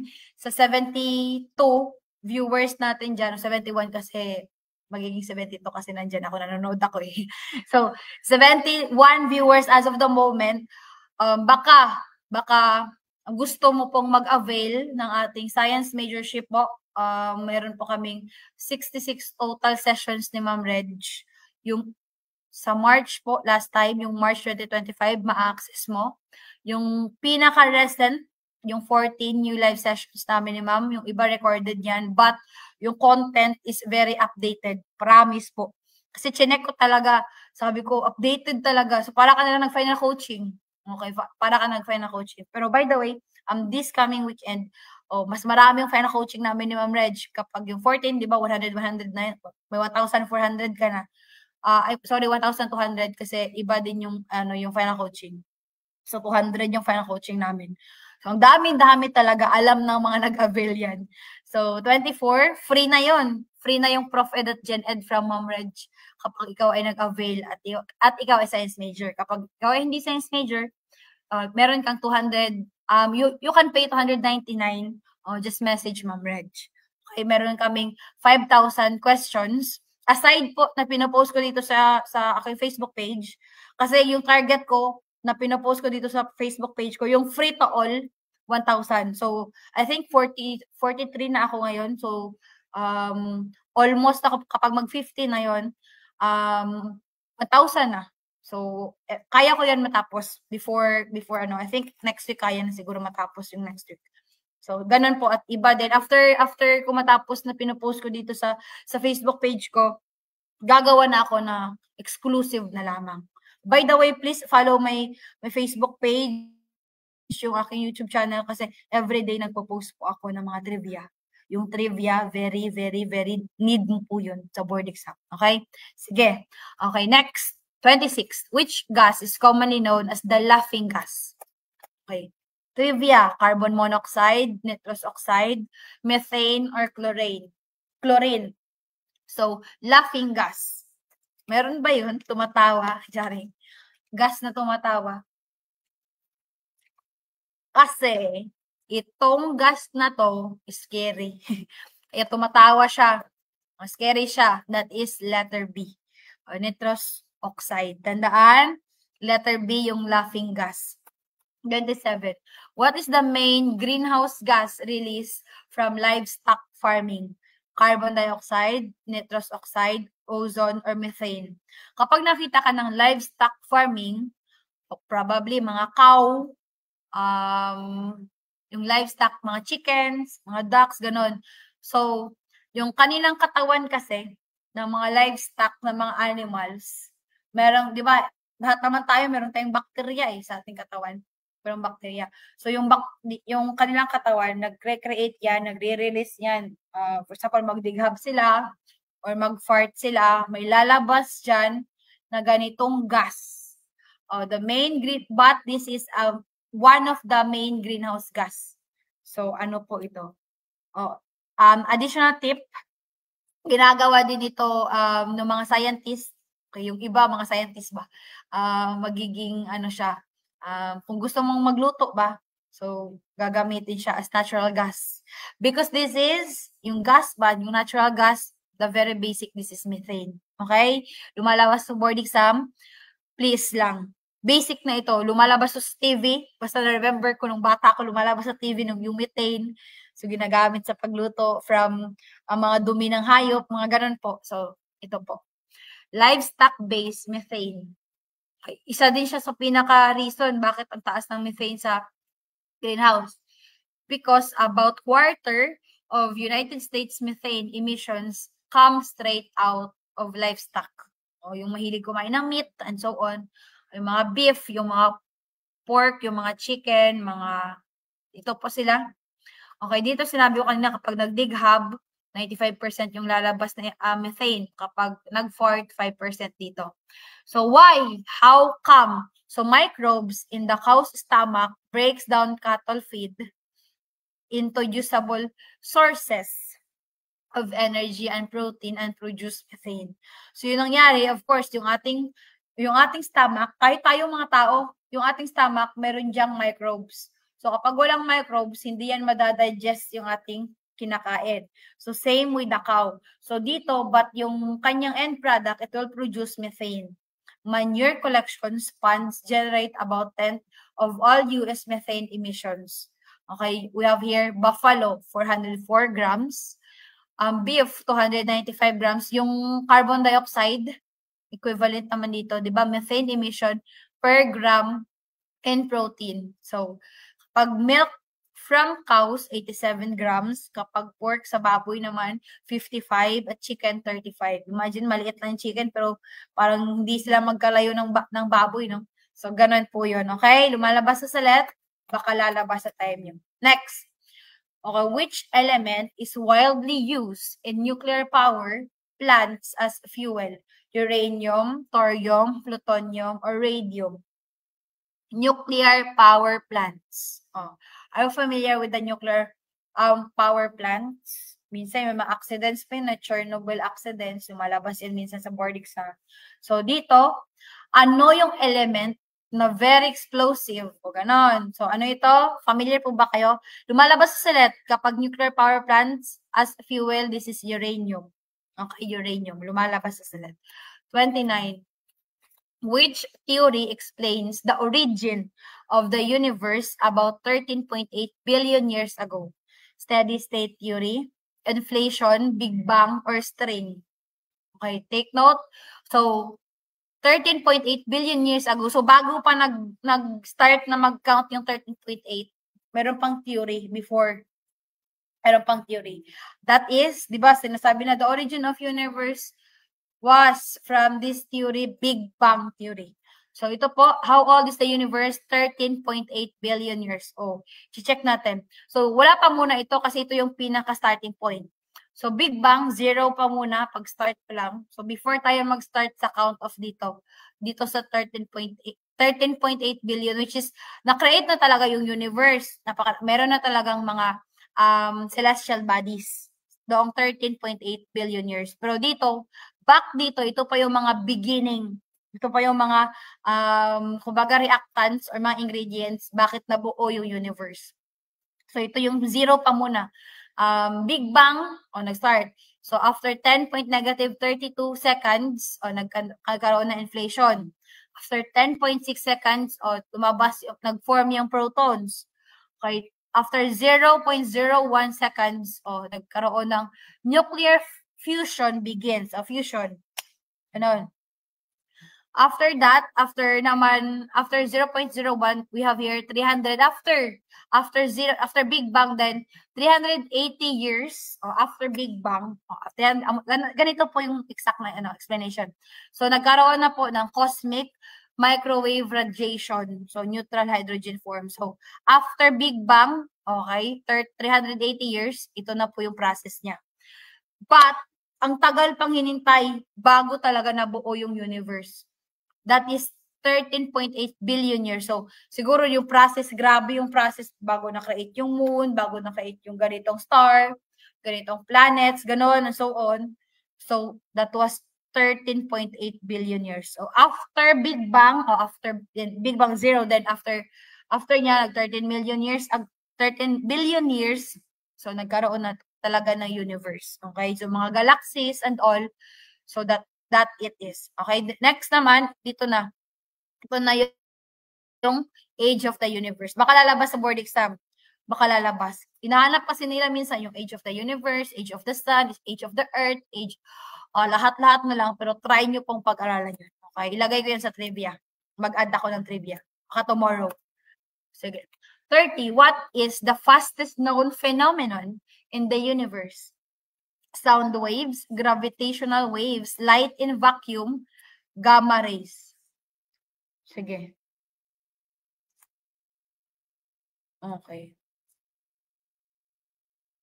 Sige. What do you think? Okay. Tama.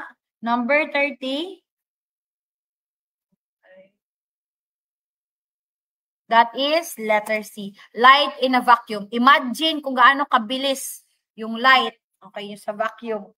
So, fastest known phenomenon on the universe is the light in vacuum. So, able pa yun yung iba. Able mo pa yung ma-identify. So, imagine that. So, light, tandaan nyo yung light. Diba? We have the states of matter. Sa states of matter, lumalabas din sa leto. Nakikita ko minsan sa group chat namin, nagtatanungan sila sa radiation daw, ano daw, plasma ba or gas, mga ganon. So, kapag ganon yung tanungan, lumabas yun sa board exam during our time, plasma yun. Kasi 'di ba yung sun, undergo siya sa radiation process, 'di ba yung sa radiation sa sun. Then, grabe yung plasma state dyan, yung mga ions. Kaya, take note, kasi sikat yung sa board exam.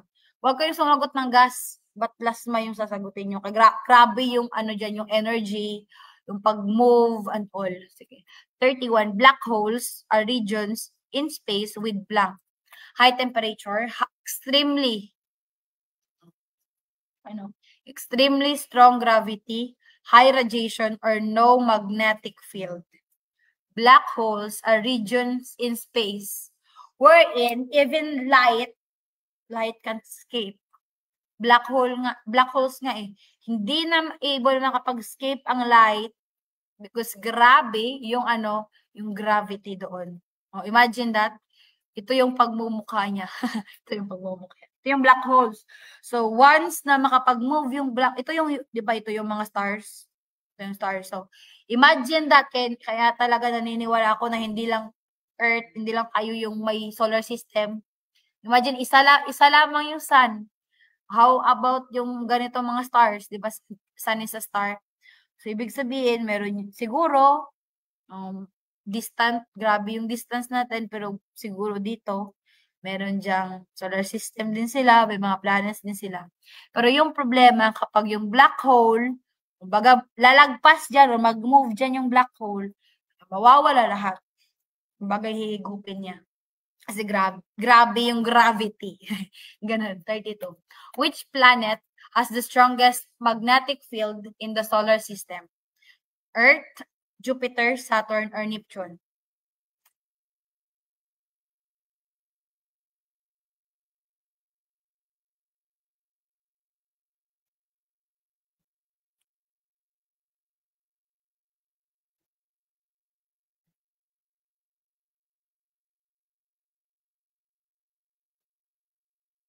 What is your answer? I'm sorry, what is your answer? Hindi ko makita yung answer niyo. Okay, basta tandaan nyo, kapag malaki yung mass niya, o malaki siya na planet, grabe yung magnetic field niya. Okay, grabe yung magnetic field niya. That is Jupiter. Okay, tandaan nyo, that is Jupiter. If you remember din po, I don't know if dito ko na lecture, di ba we have the Earth, tinatanong kung saan yung magnetic field, yung grabe yung magnetic field. Sa crust ba, sa mantle ba, sa outer core or sa inner core. Usually sinasagot nila inner core, but the correct answer is outer core. Outer core kasi is liquid form. So yung pag meron diyang current, okay? So magnetic field, grabe yung magnetic field doon. So dito naman, yung Jupiter, which is malaki siya, malaki yung Jupiter, okay? Pinakamalaki na planet. Okay? Grabe yung magnetic field din doon. Okay? So, ganun. So, 33. Which type of electromagnetic wave is used in 5G communication? Okay. Dig deeper ito yung tanong. Parallel siya. Gamma rays, microwaves, X-rays, or infrared waves. Sige. We're talking about 5G communication. Ano kapag 5G, di ba yung cellphone yun, di ba?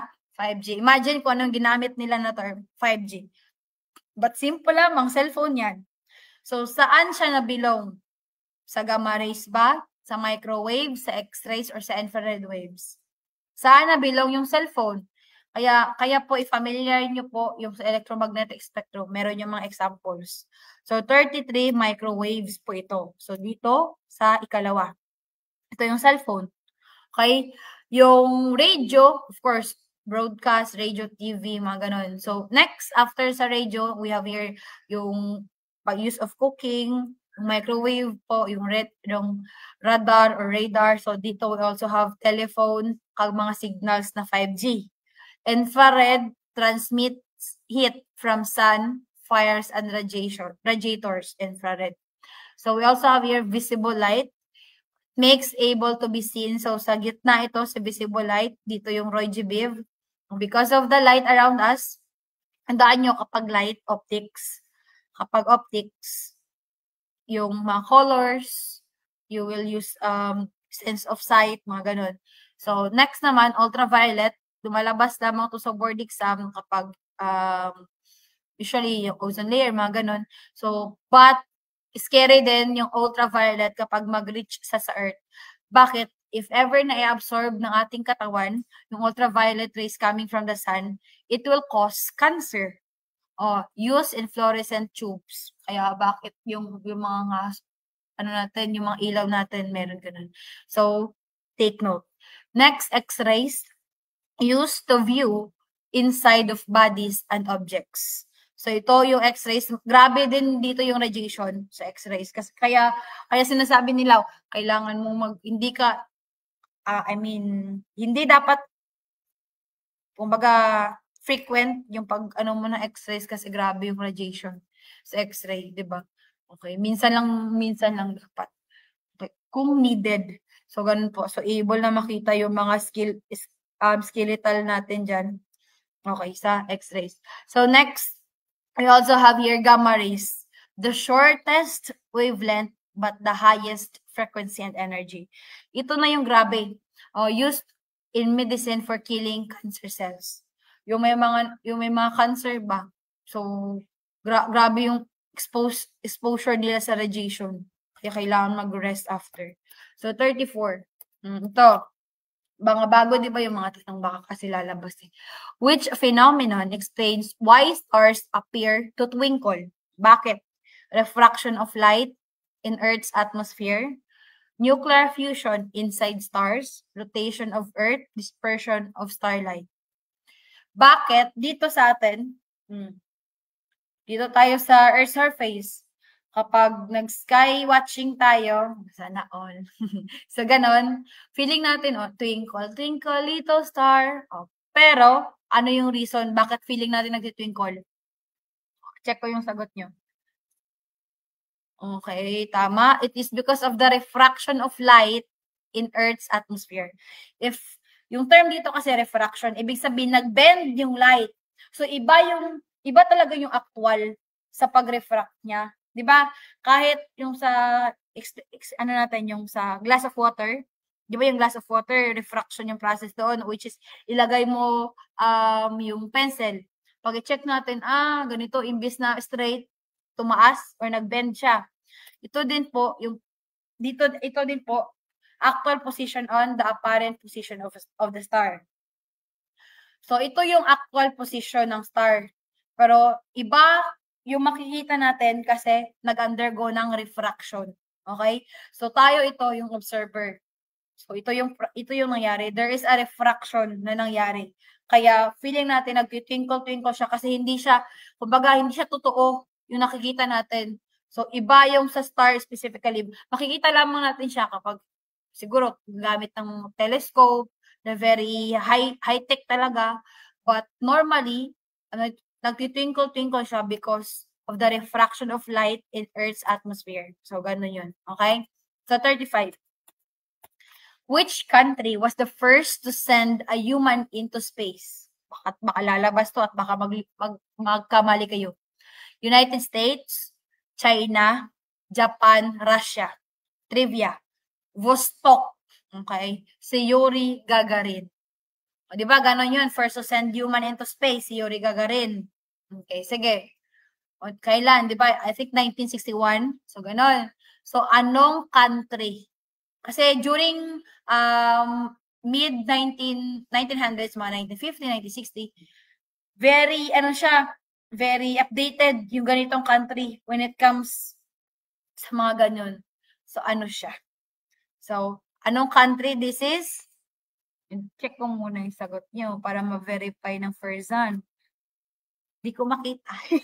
Hindi ko makita. Tama, that is letter D. Russia or Soviet Union. Tandaan, Yuri Gagarin, lumalabas sa board exam. Okay, first man sa space. 36. The movement of tectonic plates is driven by blank, Earth's magnetic field, convection currents in the mantle, gravitational pull of the moon, Earth's rotation. Bakit nagkakaroon ng pag-move yung tectonic plates? Bakit? Ano yung nangyari? Saan makikita yung tectonic plates? Tectonic plates. Diba? Sa crust. Ano yung nasa ilalim ng crust? Diba? Mantle. So, yung mantle, every day, or every time talaga, magkakaroon yan ng convection current. So, the more it moves, kasi kapag sinabing convection currents, molecular motion, up, down, up, down, up, down. So, ibig sabihin, sa mantle, yung mga magma, dyan yung nanggaling yung before iputok ay sa vulkan ba, lalabas. So, magma yan. So, dito, convection currents in the mantle. Why nagmo-move? So, ito po yung nangyari. Convection currents, scientists believe that the tectonic plates move because of the convection currents that flow up from the core, okay, of the Earth and circulate under the asthenosphere. So, soft yung asthenosphere. Ito yung process, di ba, lithosphere, the land area. So, convection current, mangyayari dito yung convection current. First and foremost, nandito sa outer core. Heat is generated in the Earth's core by the decay of radioactive elements and heat remaining from the formation of the Earth. After dito, nagfo-flow up siya, kaya mag-undergo siya ng convection current. This heat slowly rises through the mantle of the asthenosphere. Okay, so up, down, up, down, up, down, up, down. So pag dito na siya na part, since yung motion niya, gano'n yung motion niya. So, ito yung oceanic ridge. So, yung nagko-cause siya na mag-separate ba? Na mag-separate. So, ridge push the intrusion of magma into an oceanic ridge pushes the plates away. So, plates float when the convection currents of the asthenosphere. Then slab pool, the cooling slab of denser oceanic slab sink into the subduction zone. Kapag cool na siya, of course, mas dense kapag cool. Okay? Tandaan, kapag cool or mas colder siya or cool down, mas dense siya. So, babalik siya sa ibaba o maganda dito subduction zone na ito. So, ganun po yung process. Okay? So, kaya dito na part nagmo-move. Usually, yung mid-Atlantic regions, so ano yun kasi divergent yung process because of the convection current. So, 37. Which Philippine trench is the deepest point in the Philippine Sea? What do you think? Philippine Trench, Mindanao Trench, Manila Trench, or Negros Trench? Baka magkakamali ka pa dito kasi tricky yung tanong. Imagine, ganito yung tanong na ibibigay sa'yo, tricky. O, tricky yung tanong. Then feeling mo, hindi mo siya isagot. The correct answer is letter A. Nandiyan na siya sa question.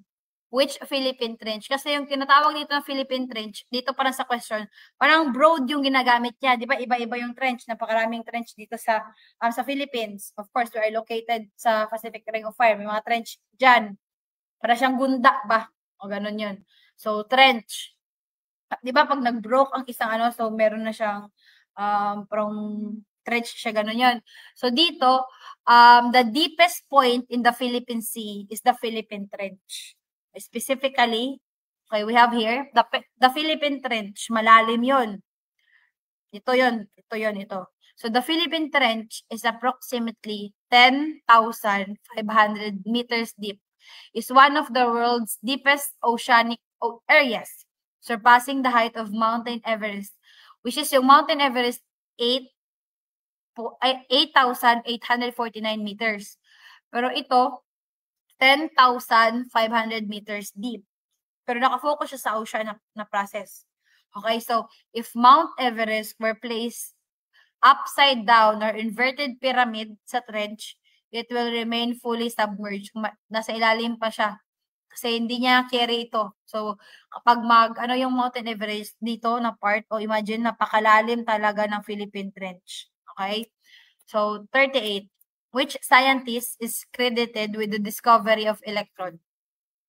Lumalabas din sa LET, sino yung nakadiscover ng proton, ng electron, ng neutron, lumalabas yun sa LET.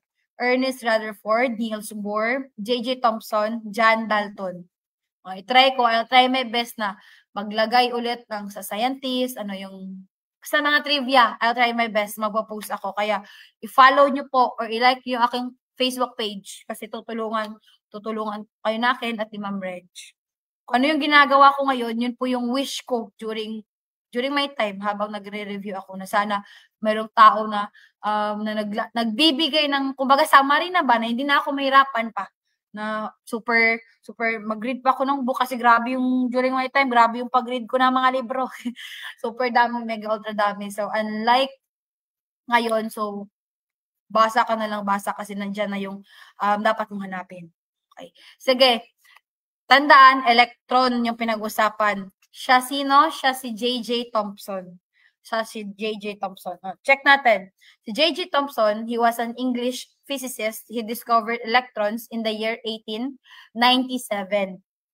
Samantala, si Eugene Goldstein naman, a German, okay, yung kanya nationality, discovered naman, sabi niya, merong positive particles. Okay, merong positive particles, pero hindi niya pa na pinangalanan because yung nagbigay ng pangalan ng positive particles si Ernest Rutherford, which is a British siya na born sa New Zealand.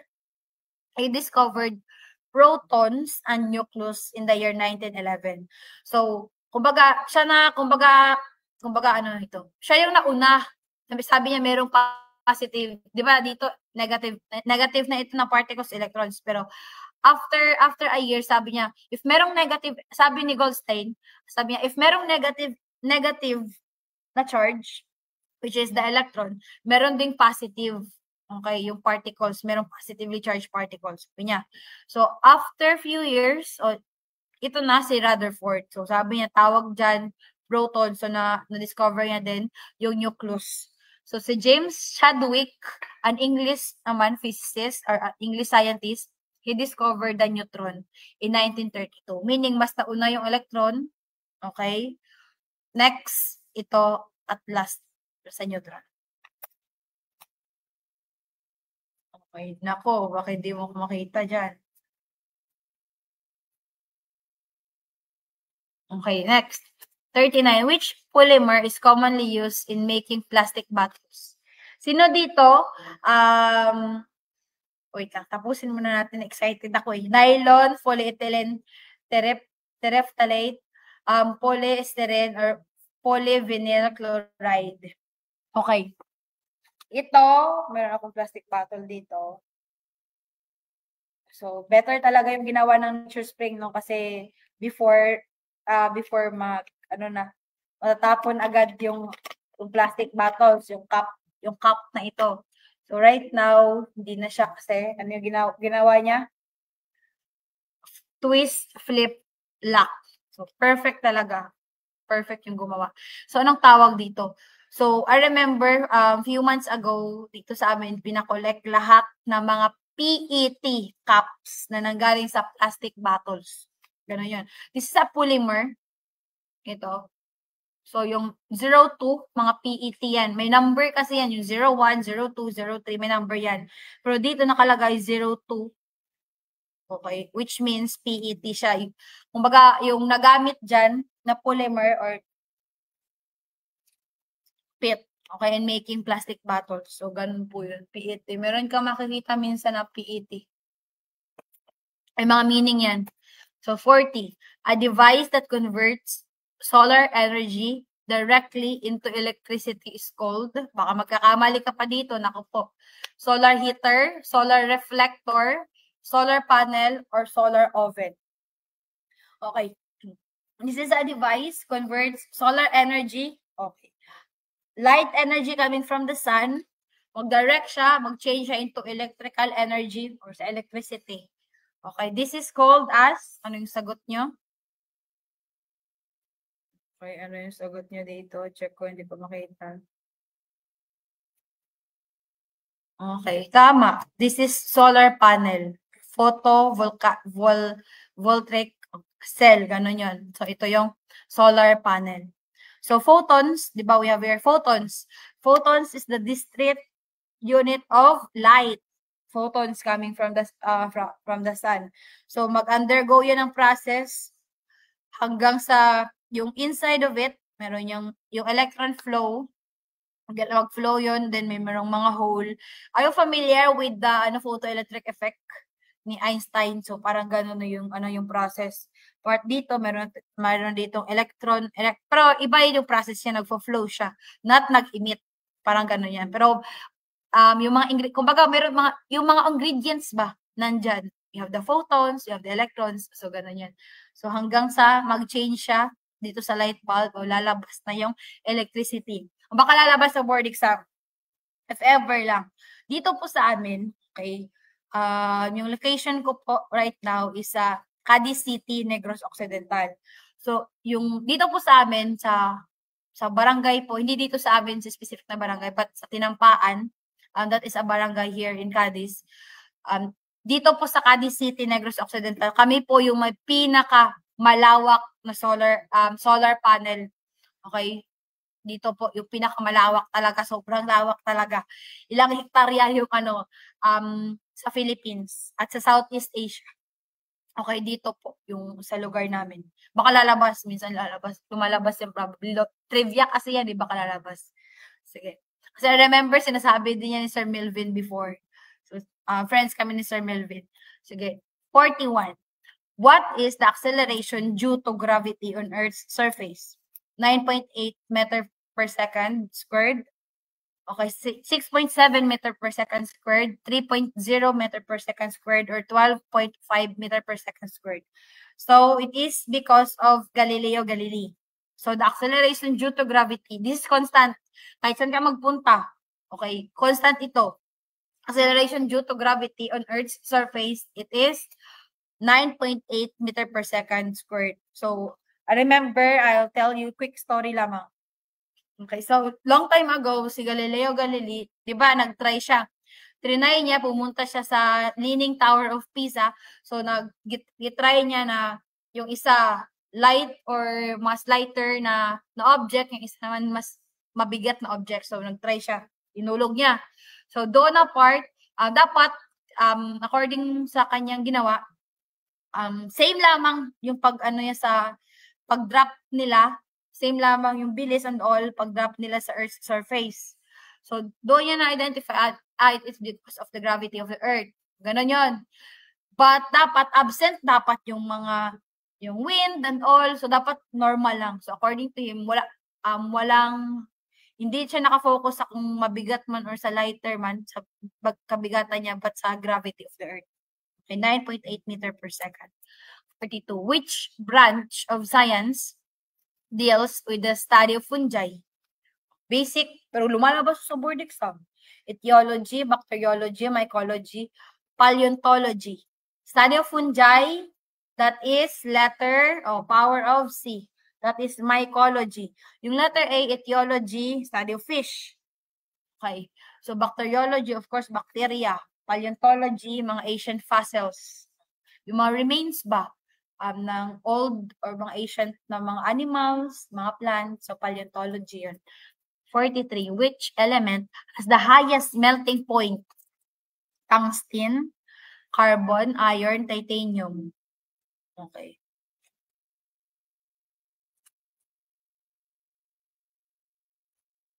So, what do you think?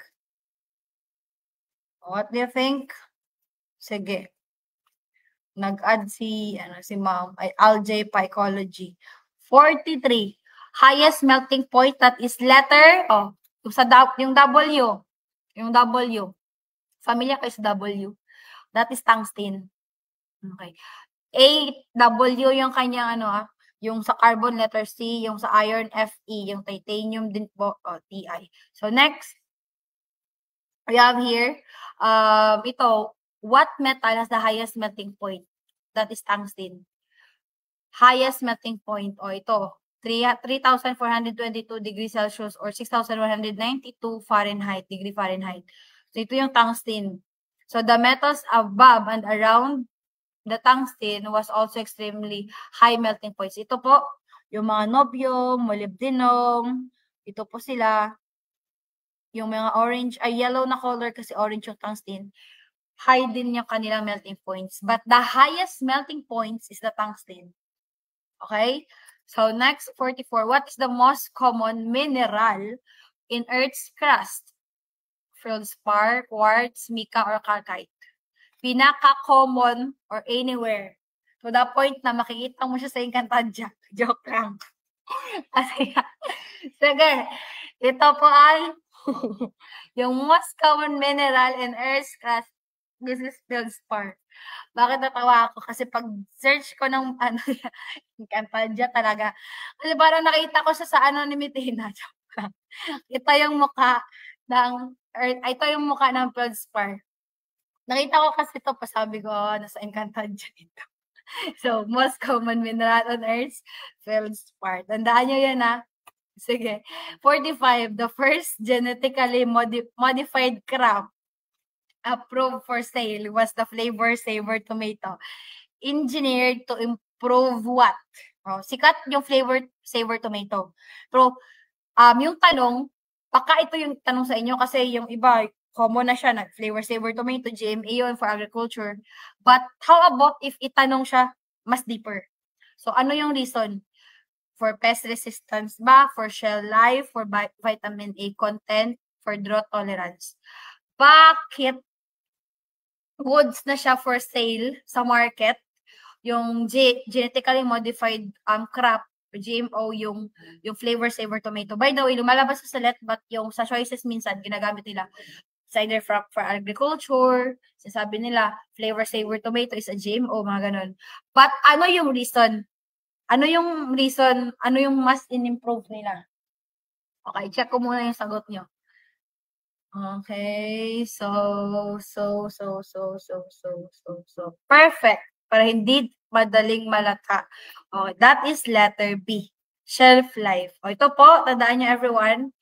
Okay, okay, check nyo po. The ordinary control tomato, dito, soften and shriveled up, while texture or gene sliced tomatoes or yung genetically modified, mag-intact siya after 45 days. So, yung grabe yung shelf life niya. Kapag ordinary tomato, same pa lang sila yung noong first 10 days.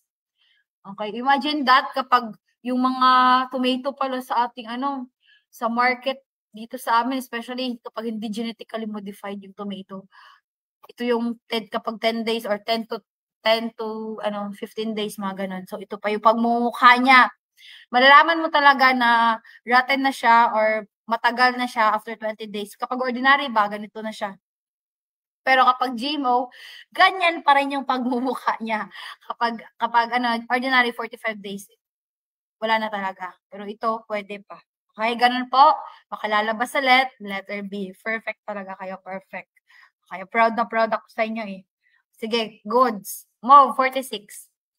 Which genetic technique is used in forensic science for criminal identification? RNA interference, IPR editing, DNA fingerprinting, okay? So, recombinant plasmid insertion. Sige, what do you think? What do you think? Technique? Okay. Genetic technique is used in forensic science for criminal identification. So, di ba, kapag merong mga krimen, yung hinahanap agad yung DNA fingerprinting. Di ba yung iba, wise sila yung mga criminal, wise sila, gumagamit sila ng mga protective sa kanilang katawan para hindi ma-identify yung kanilang fingerprint. Kasi lahat ng fingerprint natin is unique. Okay, lahat ng tao, ang fingerprint is hindi magkakapareho. So, unique talaga yun, okay? So, next, 47. Which philosopher emphasized logical reasoning and observation in early scientific inquiry? Socrates, Aristotle, Plato, or Descartes? So, sino yung philosopher? Ito kasi take note. Observation. Nakita kayo, logical reasoning at observation in early scientific inquiry. If you remember this scientist, mahilig siya mag-observe around kung ano yung nangyari sa paligid. Kaya siya din ay tinatawag or tinagurian na father of ancient biology or even ancient taxonomy. Okay, check natin. Check natin later. Okay, what do you think? Okay, 47. That is, sino 47? 47 si Aristotle. Okay. Dito na tanong na to, si Aristotle kasi, okay, logical reasoning, yung iba siguro, iba yung nila. Dito, nag-atake siya, yung observation at scientific inquiry. Ito kasi si Aristotle, siya yung recent, before kay Socrates, before kay Plato, before sa other ng mga scientists, siya yung pinaka-latest. Ibig sabihin, if ikaw ang pinaka-latest, meron kang mga idea na nakuha sa previous na philosopher. At, di ba si Aristotle, siya yung tinagurian na father of ancient biology or biology, ganun. Kasi during his time, di ba sabi niya, lahat ng mutile or nagmo-move kay mga animals. Pero lahat ng mga nagstay or non-mutile, mga plants. O, ganun yun sa kingdom. So, additional information. Si Socrates, sikat siya sa Socratic method. More on lang, tanong, answer, gano'n yan. Tanong, sagot. So, si Plato naman, okay, so, siya yung, kumbaga, teacher niya, si Socrates, teacher, gano'n yung process nila. So, after his teacher died, si Socrates namatay, so, siya naman yung gumawa ng Athens. Okay? Na yung tawag sa school niya, bumalik sa Athens at gumawa siya ng The Academy. Di ba yung sa Athens, mga knowledgeable yan, more on sila sa wisdom, ganun yun. So, philosophy begins in wonder, sabi niya. Ganun yung kay Plato. Pero yung pinaka-latest, si Aristotle, yung pinaka-latest. So, anak siya ng isang physician. At brightest student siya kay Plato Academy. So, nagstay doon siya at nakuha niya lahat ng mga information coming from his, kumbaga, mga teachers before. Aristotle once argued, he who studies how things originated and came into being will achieve the clearest view of them. Kaya ito yung, kumbaga, grabe yung logical dito ni Aristotle. Yung logical reasoning niya is nakuha niya based sa kanyang mga teachers. Kumbaga, mas enhanced kay Aristotle at siya talaga yung sa observation. Basta tandaan niyo, Aristotle, observation yung atake niya at yung yung ginawa niya, ano yung nakita niya sa paligid. Okay? So, gano'n yun. So, 48. Which 17th century scientist is credited with introducing systematic experimentation in natural philosophy? Galileo Galilei, Francis Bacon, Johannes Kepler, or si René Descartes. So, 17th century. Itong scientist na to, sikat siya. Napakarami yung sikat eh. Physics at astronomy. Okay. Sinasabi din, before sa mga recent na scientist, siya yung, kumbaga, inspiration. Itong scientist na to, inspiration siya ni Francis Bacon. Kasi siya, yung isa sa favorite ko na scientist, si Galileo Galilei. I like his name kasi. At gusto niya yung astronomy. So, nung mga batak pa ko, favorite ko yung astronomy. So, mas malalim na pala yung astronomy kapag mag-grow ka noon. Ang lalim astronomy. So, ganun. So, dito na part, so, siya yung sa systematic experimentation. Si Galileo Galilei. Kumbaga, inspiration siya ni Francis Bacon. Si Francis Bacon kasi, sikat siya saan? Siya yung father of scientific method, si Francis Bacon. So, si Galileo Galilei, before Francis Bacon, may Galileo Galilei pa na gusto niya systematic yung pag-experiment. Kumbaga, pag-process, paggawa ka ng isang, kung gusto mong gumawa ng isang theory or law, kailangan mo step by step. Okay? So, si Galileo Galilei. Okay, ito. Which 19th century scientist stressed that science progresses through trial and error? Ibig sabihin, try until you succeed. Sino yung noong 19th century? Charles Darwin, Michael Faraday, Thomas Edison, or si Gregor Mendel? Ano yung ginawa niya? Sobrang dami niyang na-try na mga possible na solution para magkaroon tayo ng light bulb. Grabe yung try and error niya. Siya si Thomas Alva Edison. Okay? Siya talaga yung grabe yung try until you succeed talaga na ano. Kasi kung nag-give up siya, for example, 999 na siya katry. So kung nag-give up siya pang 1,000, siguro wala talaga, hindi na invento yung yung light bulb. Siya yun. Okay? So, basta never give up.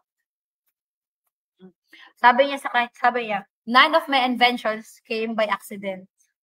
Diba sabi nila, diba kapag grabe na yung kailangan lang kasi natin persistence eh. Huwag tayo makinig sa sasabihin ng iba, especially mga negatives sinasabi nila.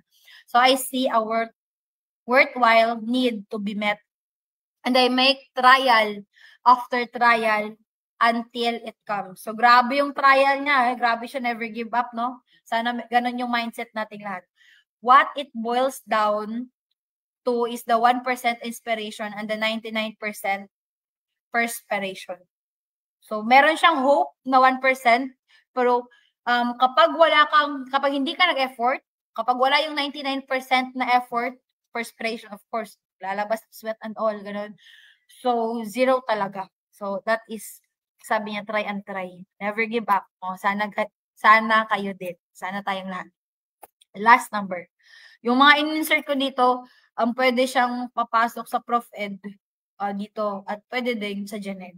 So, baka kasi lalabas. Which historical scientist stress, if I have seen farther, it is by standing on the shoulders of giants? Isaac Newton, Albert Einstein, Johannes Kepler, or si Galileo Galilei? Ang lalim, di ba yung sinabi niya? Ang lalim. Pero ito yung meaning. Di ba? If I have seen farther, it is by standing on the shoulders of giants. So sabi, ang ibig sabihin nito, kung ano yung mga na-accomplish niya right now, ng ganitong scientist, o sino yung scientist ng ganyan, sige, kung ano yung na-accomplish niya, it is because of the people or the previous scientist. Kumbaga, dapat i-credit natin kung sino yung mga nauna sa atin. So, ito yung sinasabi niya. Kung ano yung makita niya further or ano yung na-accomplish niya right now, it is because nag-stand siya sa shoulder ng giants, which is yung mga giants na tinutukoy niya. Those are the people or the scientists before him. Okay? So, kumbaga, inspiration niya yung mga scientists na ganun. So, siya si laws of motion. Siya si Isaac Newton. Okay? So, ganun po yun. I hope na-understand nyo yung mga pinagsasabi ko at sana may na-learn kayo. Okay? Sige. Ano na po yung last? So, how's your score, everyone? I don't know, pero feeling ko talaga meron talagang nag-try na kanilang best na magsulat dyan. Sige, 1 hanggang sa 50, you will tap the left. 45 to 49, I am the next licensed professional teacher. 41 to 44, I'm doing a great job. 36 to 40, I am better than yesterday. 31 to 35, nothing is impossible. And 1 to 30, tell yourself, I'll make my family proud. But regardless of your score tonight, tell yourself, lahat po nito, nagsasabi na ako ng nahilig kayo nun, tanan na tanan. So, lahat po, okay, lahat, tell yourself, okay, kasi you'll become the next licensed professional teacher. Sige, fighting lang.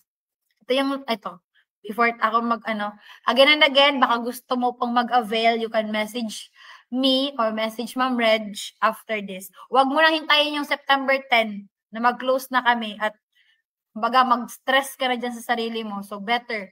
Alam na alam yan. Sino yung mga nag-avail sa amin? Please, comment po at mag-comment kayo if ano yung feeling nyo. Mag-comment kayo, help us na sana marami pa yung mag-avail. Kasi sayang na sayang. Si Ma'am Jenny nag-avail yan. Marami yung nag-avail. So, napakaraming silang natutunan for sure. Kahit magpupusta ako, marami silang natutunan. Sige, this is the last slide. Hindi ko na makita yung comment. I don't know. Bakit hindi ko makita yung... Hindi ko makita yung mga comments. Sige. This is the last slide. I don't know. Ano yung nangyari sa, profile. Sabi ni Thomas Edison, light bulb ha? Our greatest weakness lies in giving up. The most certain way to succeed is always to try just one more time. Okay? So, sino dito yung nagtatry everyday na, example, nag-try ka nag-test ba sa test? So, kaya yung ginagawa ko sa Google Form quiz, unlimited attempts. Kasi, kapag hindi mo ma-perfect, score mo 15, try and try until ma-master mo siya. Ganun yun. So, try and try until ma-master mo lahat. Just never give up. Sige. So, again, thank you so much po for being with me tonight. I hope marami kang natutunan po. Okay? Sige. So, I hope marami kang natutunan. So, thank you so much, everyone. Ma'am, recorded na. Yes po. Recorded na. Recorded na. Thank you so much. Thank you so much. Thank you so much, everyone. Ingat po kayo. And meron pa tayong 9 at 10. So, recorded ito. Don't worry, i-download ko ito. Then, ipopost ko po ito sa YouTube ko po if hindi mo ito makikita. Kasi usually, when ang yung enrollment for March? Oh, thank you. When yung enrollment ng March? Baka sa October po, ma'am. October. Okay, October po. October. Sige. God bless everyone. Thank you po. Ingat po kayo. Goodbye. Thank you.